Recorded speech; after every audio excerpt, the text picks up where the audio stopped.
Taylor Swift is one of the most popular musical artists worldwide. Her Eras Tour is projected to be the highest grossing of all time, surpassing the $1 billion mark. This international spectacle is earth-shattering, and I mean that literally because fans at her Seattle show recorded seismic activity equivalent to a 2.3 magnitude earthquake. But Taylor Swift isn't the only one making a lot of money. Swift's success has rippled across governments and businesses and even aided in preventing a recession. So, let's talk about Swiftonomics, the T-Swift lift, if you will, and how the superstar is somewhat saving the economy. First of all, why is Taylor Swift's tour so successful? Well, it's a bit of a perfect storm. She is, as mentioned, one of the most popular artists on the planet, and her show is one for the ages. During the pandemic, Swift released 6 albums, 4 of those being originals, and none of them got a tour. So instead of doing a tour for every single one, she decided to bundle them up, along with lots of her older music, bringing nostalgia, and therefore the Eras name. Analyzing the production, Eras is a 3.5-hour, 44-song set list comprising show, with the set and production design featuring a massive 3-piece, partially hydraulic stage, a little log cabin, 15 backup dancers, a massive LED backdrop, and every single fan getting a light-up bracelet that goes along with the show. The concert was called the greatest show on Earth by Polestar, and that is far from its only glowing review. So, how did Taylor Swift do it? As mentioned before, the post-pandemic economy has created a sort of Goldilocks zone. Pent-up demand from us all being trapped indoors has led to consumers prioritizing experiences over goods. This was exemplified with the Barbenheimer movie craze. So, the actual fiscal numbers?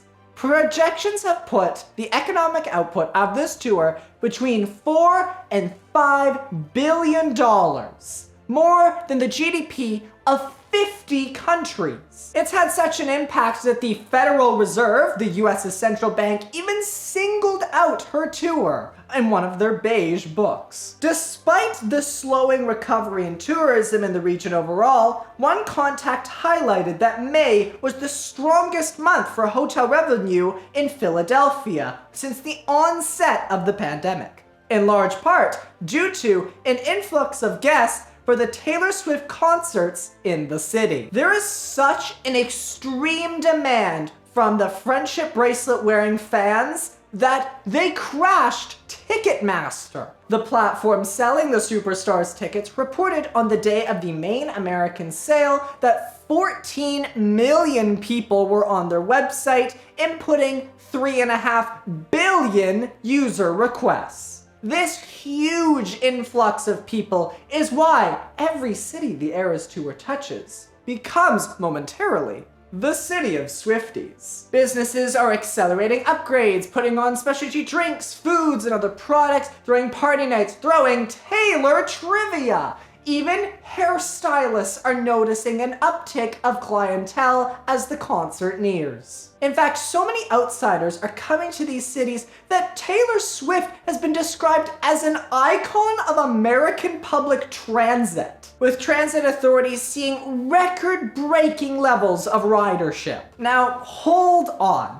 Yes, the tour has been amazing for the economy, but we're still missing something. Because remember, the tour got its own movie. That concert film was by far the most successful of its kind, grossing $230 million at the box office. It was such a force to be reckoned with that many movie studios moved release dates of films to not conflict with the Eras Tour movie. This success has spurred speculation that we might be seeing more concert films in the future.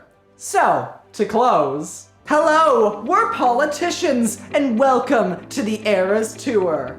Not only is Taylor Swift's concert popular amongst her fans, but we love it too. In fact, we are lining up to honor her. We have named or renamed benches, sandwiches, streets, stadiums, even the whole city. That one has actually happened 3 times, so which one do you like the best? Swift City, Swiftiopolis, or Swifty Clara? Some of us are literally begging her to come to our respective countries because we want a piece of that era's pie. She's been asked by Chilean President Gabriel Boric, Canadian Prime Minister Justin Trudeau, New Zealand Finance Minister Grant Robertson, Budapest Mayor Gergely Karanchoni, and the leader of Thailand's main opposition party, Peter Limjaroenrat.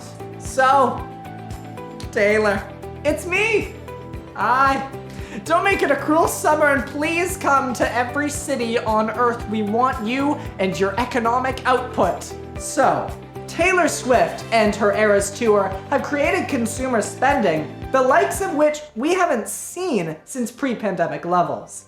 Saving small businesses, rebounding cinemas, spurring the use of public transit, creating figurative and literal Swift quakes in the music and entertainment industry, and I guess in some of our actual cities too. With all of this success, it's almost no surprise that Taylor Swift has become the first billionaire to get there primarily through music. So as interest rates continue to rise and consumer spending continues to slow, the Eras Tour will continue to be a shining star in the economic scene.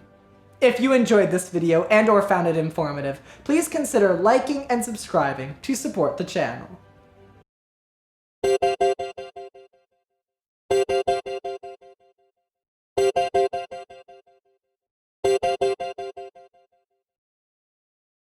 New Zealand Finance Minister Grant Robertson. New Zealand Finance Minister Grant Robertson. Mayor